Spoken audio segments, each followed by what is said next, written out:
Bonjour, chers élèves, je vais vous présenter aujourd'hui une leçon intitulée « La transmission des caractères et des maladies héréditaires chez l'homme ». Cette séance est conçue, elle est adressée aussi bien aux élèves de la section sciences expérimentales que aux élèves de la section maths. Pour l'espèce humaine, la faible fécondité, la durée assez longue des générations, les naissances limitées, l'incapacité de diriger à volonté les unions entre les individus constituent des difficultés de la génétique humaine. Malgré ces difficultés, la génétique humaine a fait des progrès remarquables en se basant sur les techniques modernes de la biologie moléculaire et du génie génétique. Elle cherche les raisons d'apparition des anomalies chromosomiques et des maladies géniques afin de pouvoir les prédire et surtout les prévenir. Notre problème sera donc: comment étudier alors la transmission d'un caractère héréditaire chez l'homme? Bien sûr, ça sera l'objet de notre séance aujourd'hui. Et comment détecter les anomalies génétiques pendant la vie fœtale? C'est ce que mon collègue vous le présentera la séance prochaine. Commençons donc par l'étude de la transmission de caractères et de maladies héréditaires chez l'homme. Prenons le cas d'une maladie qui est la phénylcétonurie. Cette maladie, elle est métabolique. Elle se manifeste par l'accumulation de la phénylalanine dans le sang. Quel est le mode de la transmission de cette maladie? Donc, pour étudier le mode de la transmission de cette maladie, on va savoir est-ce qu'elle est dominante ou récessive d'abord, puis on va chercher si elle se trouve sur les chromosomes sexuels X ou Y ou elle se trouve sur les autosomes. Commençons d'abord par voir une famille dont certains individus sont affectés par cette maladie. La première question qui se pose, l'allèle de la maladie est-il dominant ou récessif?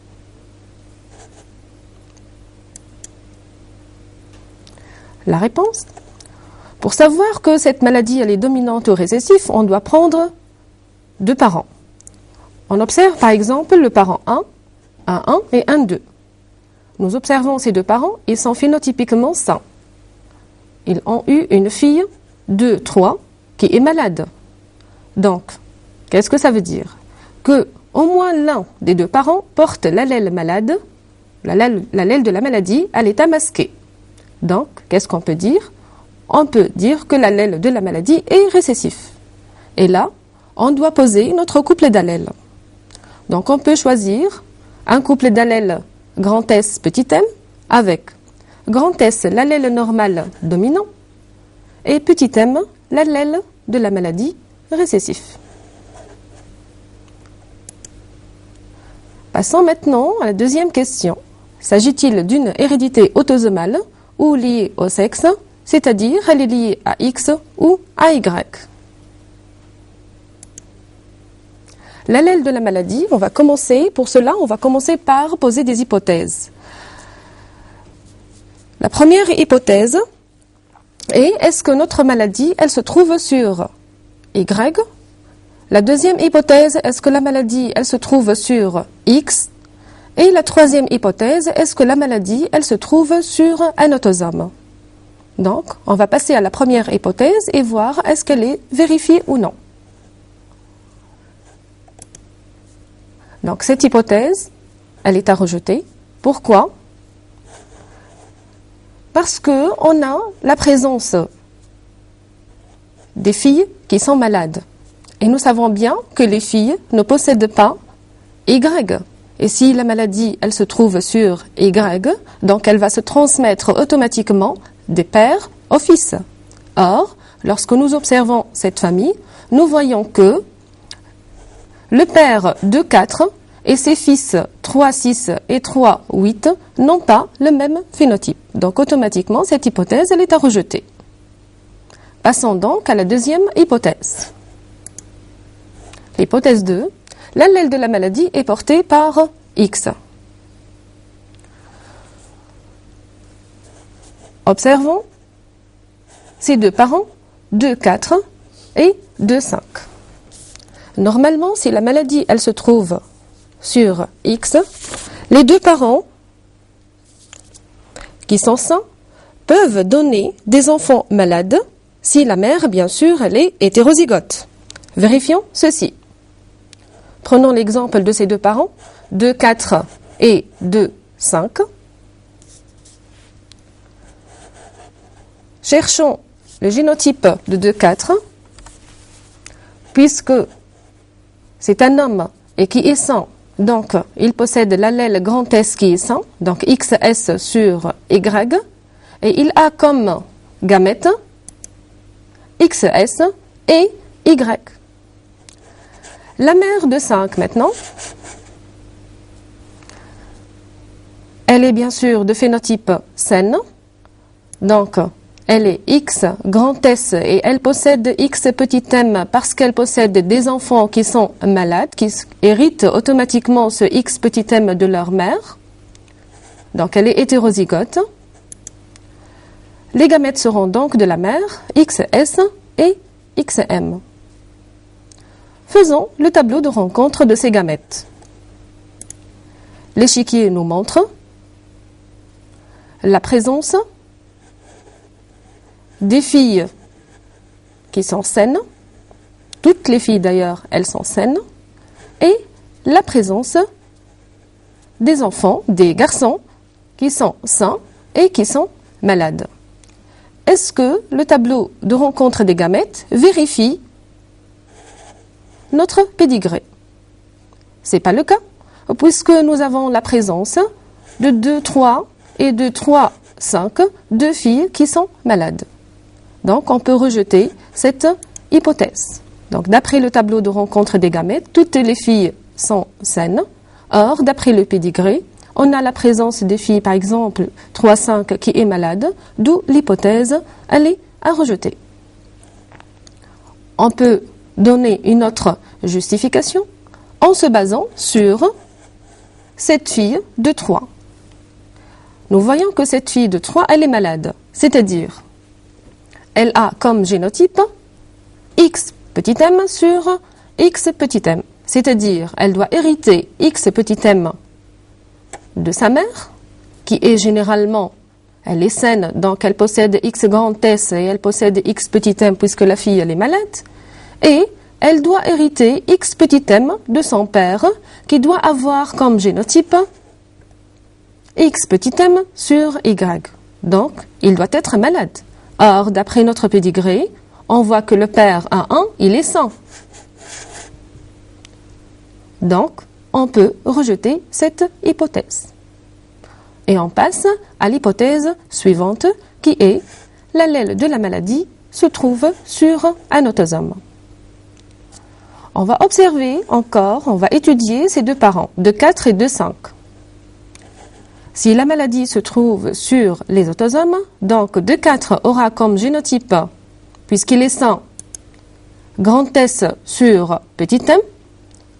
On ne peut pas dire grand S sur grand S, il ne peut pas donner grand S à tous ces garçons. Donc on voit que la maladie, elle se trouve dans la 3e génération. Donc c'est sûr qu'ils ont hérité ce petit m de leur père ou de leur mère. Donc 2,4 peut être S sur M et 2,5 peut donner comme gamète S et M. 2,5, la même chose.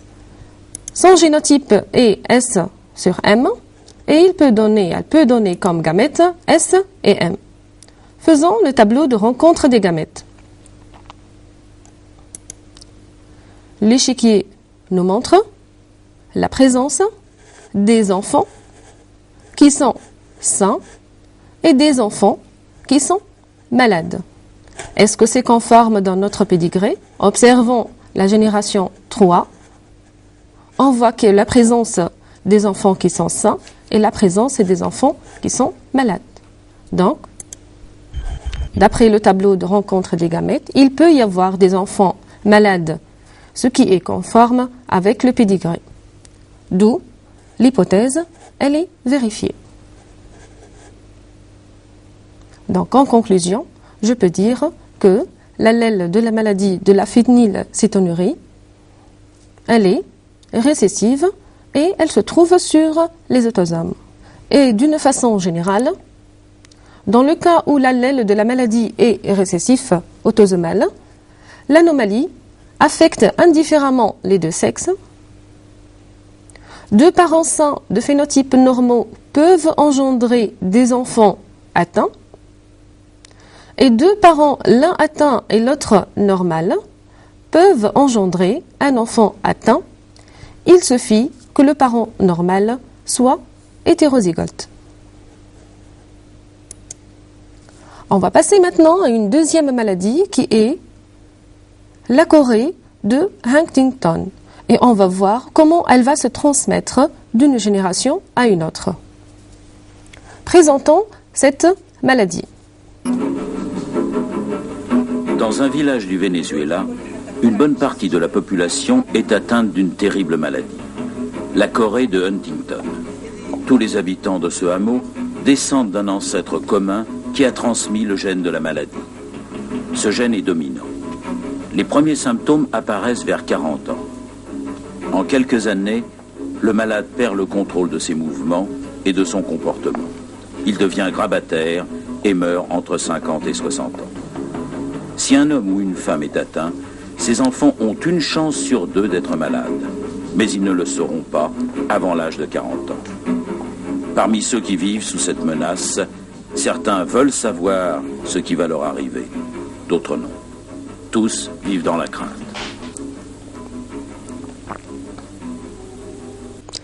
On va étudier le mode de la transmission de la chorée de Huntington comme on l'a fait pour la phénylcétonurie.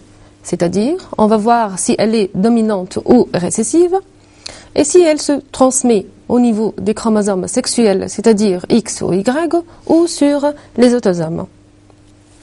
Pour cela, on doit étudier une famille dont certains membres sont atteints de cette maladie. Le pédigré ci-après présente une famille qui est affectée de cette maladie. La première question qui se pose, sachant que l'individu 1,1 et 3,1 sont homozygotes, l'allèle de la maladie est-il dominant ou récessif? Pour répondre à cette question, on doit observer la fille de 3. C'est une fille, quand vous l'observez, elle est malade. Normalement, elle a hérité un allèle normal de son père, puisqu'il est homozygote sain, et ceci est une donnée qu'on a vue ensemble au début de la question. Donc vous voyez qu'ils sont homozygotes. Et elle hérite l'allèle de la maladie de sa mère qui s'est exprimé. Qu'est-ce que ça veut dire? Que l'allèle de la maladie, puisqu'il s'est transmis, donc il est dominant. Soit le couple d'allèles, grand M, petit s, avec grand M, l'allèle de la maladie dominant, et petit s, l'allèle sain récessif.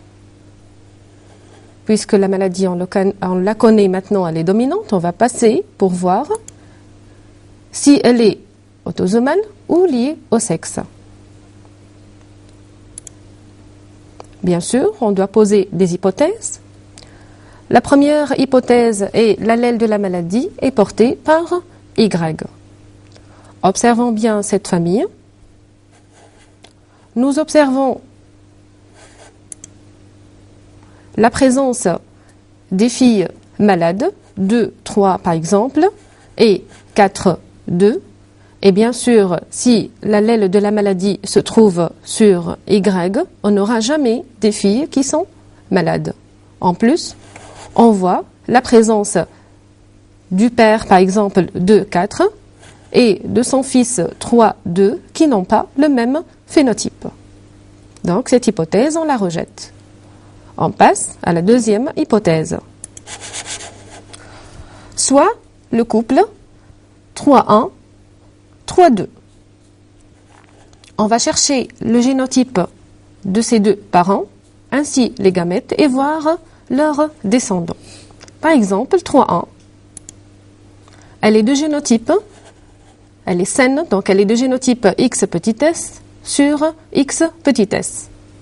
Les gamètes produites sont XS. 3,2 est un père qui est malade, vous l'observez. Il a comme génotype X grand M, puisqu'il est malade. Il peut donner des gamètes comme XM et Y. X et M puisqu'il est malade. Le tableau de rencontre des gamètes sera comme suit. On obtient toutes les filles malades, X grand M sur X petit s, et tous les garçons sont sains, X petit s sur Y. On voit bien que d'après le tableau de rencontre des gamètes, tous les garçons sont sains. Or, d'après le pédigré, le garçon 4,1 est malade. D'où l'hypothèse, elle est à rejeter. Passons donc à la troisième hypothèse. L'allèle de la maladie est porté par un autosome. On va choisir un couple comme 1,1 et 1,2. Le génotype de 1,1 sera donc, puisqu'il est sain, petit s sur petit s. Il produira comme gamète petit s, un seul type de gamète. 1,2 est une femme qui est malade. Elle aura comme génotype grand M sur petit s. Pourquoi petit s? Parce qu'elle a engendré des enfants qui sont sains. Et elle donnera comme gamète grand M et petit s. Le tableau de rencontre des gamètes nous donne des enfants qui sont malades, grand M sur petit s, et des enfants qui sont sains, homozygotes, petit s sur petit s. Bien sûr, on voit bien ces enfants qui sont malades et des enfants qui sont sains. Donc, d'après le tableau de rencontre des gamètes, il peut y avoir des enfants malades, ce qui est conforme avec le pédigré. D'où notre hypothèse, elle est vérifiée. Donc, d'une façon générale, dans le cas où l'allèle de la maladie est dominant autosomal, tout individu atteint a au moins l'un des parents atteints, ce qui a comme conséquence l'apparition de la maladie dans chaque génération. L'allèle de la maladie s'exprime chez tous les individus qui le portent, même à l'état hétérozygote. On passera maintenant à la transmission d'une autre maladie qui est la myopathie de Duchenne. On observe bien cet enfant qui a une difficulté à se soulever. Donc la myopathie de Duchenne est caractérisée par une atrophie, une dégénérescence des muscles. Le malade présente une faiblesse au niveau des muscles de la cuisse et des bras. L'affection musculaire, elle s'aggrave, quand vous l'observez chez cet enfant, avec l'âge, et finit par condamner le malade à la chaise roulante.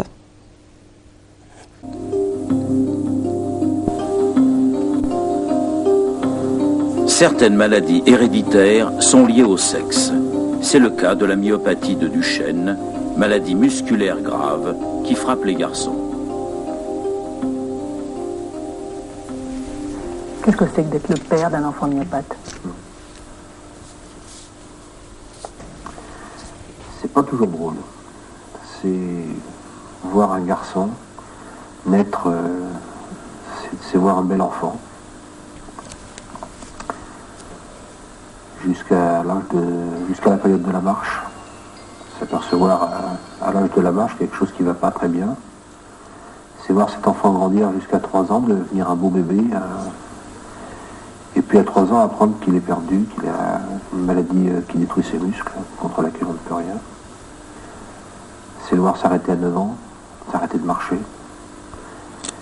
Et c'est à partir de 15 ans maintenant avoir des difficultés pour respirer. Étudions le mode de la transmission de cette maladie, comme on l'a fait précédemment pour les 2 autres maladies. On va prendre une famille dont certains individus sont affectés par cette maladie. La question qui se pose, cette maladie est-elle dominante ou récessive? Prenons le couple 1-1 et 1-2. Ces 2 parents sont phénotypiquement sains. Ont eu un garçon, 2-3 malades. Donc au moins l'un des 2 parents porte l'allèle malade à l'état caché, d'où l'allèle de la maladie est récessif. On peut poser donc notre couple d'allèles, grand S, petit m, avec grand S sera l'allèle normal dominant et petit m l'allèle de la maladie récessif. Allons voir, est-ce que cette maladie, elle est autosomale ou liée au sexe? On va poser notre première hypothèse. L'allèle de la maladie est porté par Y. Cette hypothèse, on va la rejeter car, si c'était le cas, tout fils atteint devrait avoir un père atteint. Or, nous avons le père 1-1 est sain, et son fils 2-3 est malade. Donc, ce n'est pas le cas. On passera donc à la deuxième hypothèse. L'allèle de la maladie est porté par X. Prenons le couple 1-1 et 1-2. 1-1 est un père qui est sain.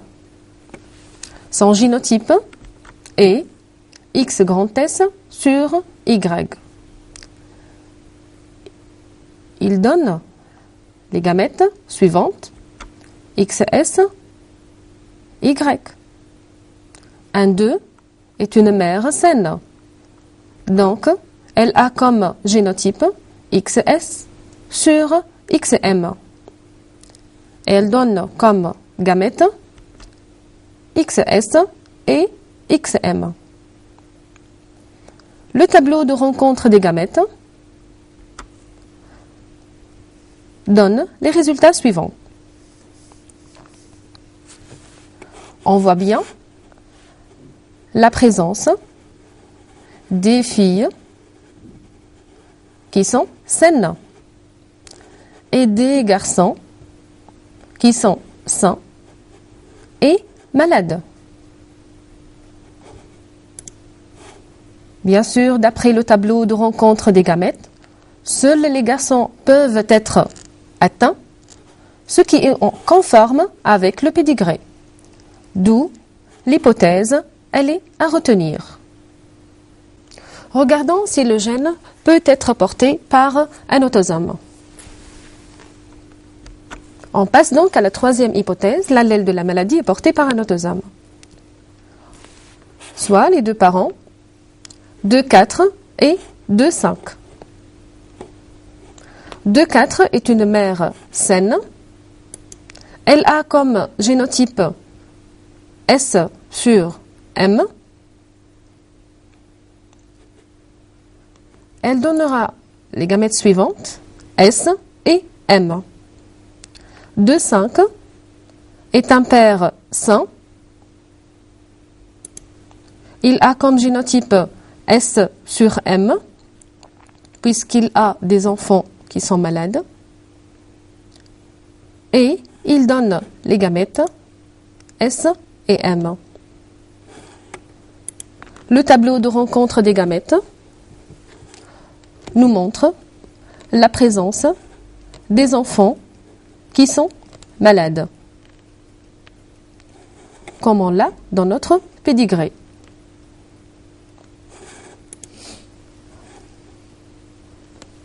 D'après le tableau de rencontre des gamètes, il peut y avoir des sujets qui sont atteints, ce qui est conforme avec notre pédigré. D'où l'hypothèse, elle est à retenir. On a maintenant deux hypothèses qui sont en accord avec notre pédigré. Pour trancher entre les deux, nous avons besoin d'une autre information.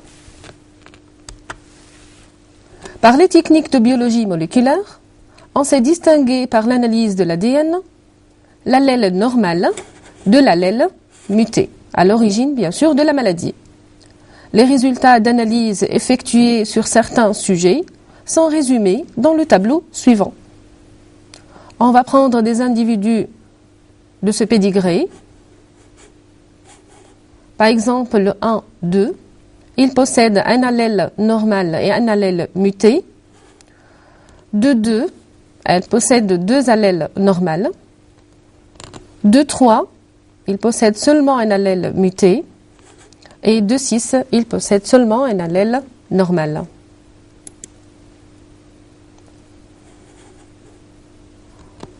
Donc, d'après ces résultats, observons l'individu 2, 3. Il est malade. Donc, il devrait posséder deux exemplaires de l'allèle muté. Or, d'après le tableau, il présente un seul exemplaire du gène muté. Donc, il ne peut être que X petit m sur Y. Il ne peut jamais être petit m sur petit m. Donc, on va exclure l'hypothèse que l'allèle de la maladie se trouve sur les autosomes et on va confirmer que l'allèle de la maladie se trouve sur X. Donc, d'une façon générale, dans le cas où l'allèle de la maladie est récessif lié à X, toute fille malade provient obligatoirement d'un père qui est malade. Une mère atteinte aura tous ses fils atteints. Et deux parents sains peuvent donner des fils atteints. Il suffit que la mère soit hétérozygote. On va passer maintenant à une deuxième maladie qui est le rachitisme vitamino-résistant. C'est une sorte de rachitisme résistant à la vitamine D. Cette maladie est due à la mutation d'un seul gène qui existe sous deux formes alléliques. L'un normal, l'autre muté, déterminant le rachitisme. On va étudier le mode de la transmission de cette maladie. Nous avons ici un arbre généalogique qui présente la transmission de cette maladie. Sachant que la femme 2, elle est homozygote, l'allèle de la maladie est-il dominant ou récessif?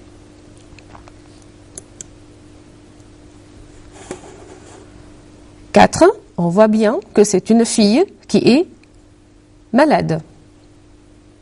Elle est hétérozygote, puisqu'elle a hérité l'allèle normal de sa mère. Bien sûr, elle est homozygote, comme on l'a dit au début, donné de l'exercice. Et l'allèle de la maladie de son père. Et comme elle est malade, ceci prouve que l'allèle de la maladie, il est dominant, il s'est exprimé. On peut donc poser notre couple d'allèles, grand M, petit s, avec grand M qui est l'allèle dominant de la maladie, bien sûr, et petit s, l'allèle normal récessif. Voyons maintenant s'il s'agit d'une hérédité autosomale ou liée au sexe. Hypothèse 1, l'allèle de la maladie est porté par Y. Cette hypothèse, elle est à rejeter, car vous voyez la présence des filles 4 et 9 qui sont malades. Et vous voyez bien que le père, par exemple 3, et son fils 6 n'ont pas le même phénotype. Hypothèse 2. L'allèle de la maladie est porté par X. Prenons le couple 5 et 6. 5 est une mère saine de génotype X petit s sur X petit s. Elle donne seulement le gamète de type X petit s. 6 est un père malade.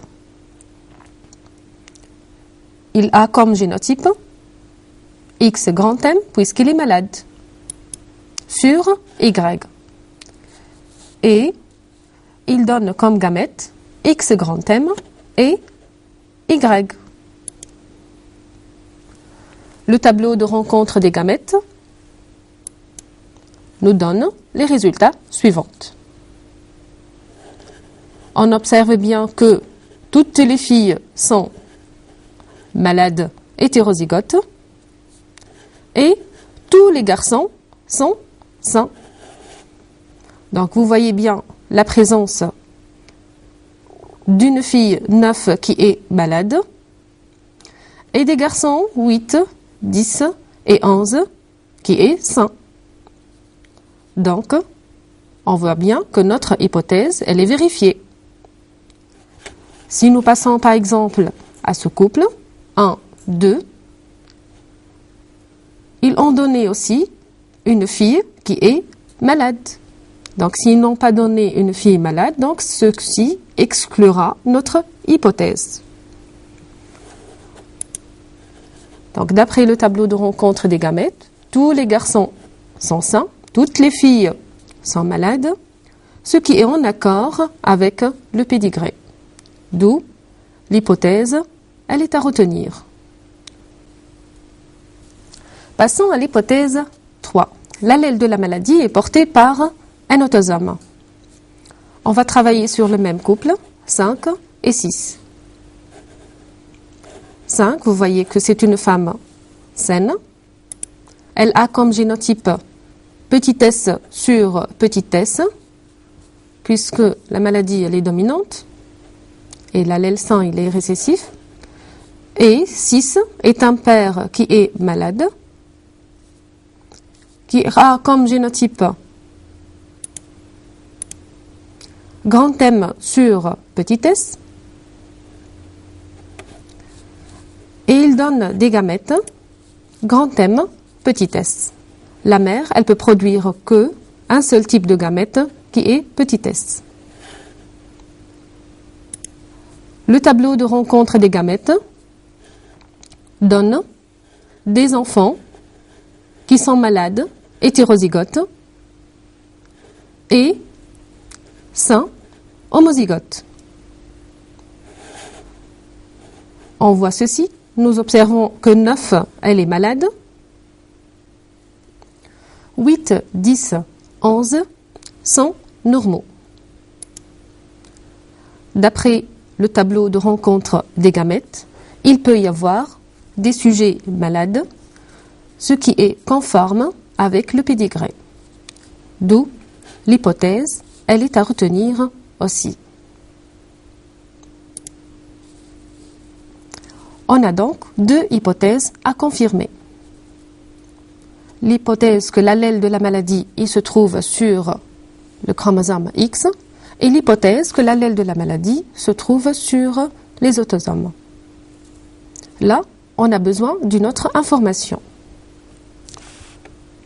Sachant que pour les divers couples où le père atteint et la mère elle est saine, on a noté que toutes les filles sont atteintes et aucun fils n'est atteint.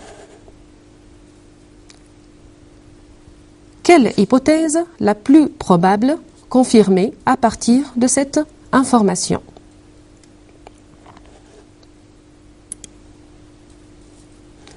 Normalement, si la maladie elle est autosomale, elle se transmet de la même manière pour les deux sexes. Et il n'y a pas de raison de ne pas avoir des fils atteints, issus de pères atteints. Donc, l'allèle de la maladie ne peut être porté que par X. Dans le cas où l'allèle de la maladie est dominant porté par X, un père atteint et une mère saine transmet la maladie à tous ses filles et à aucun de ses fils. Une mère hétérozygote, donc elle est atteinte, transmet théoriquement l'anomalie à la moitié de sa descendance. Merci de votre attention. J'espère que vous avez profité de cette séance et bonne chance pour votre examen.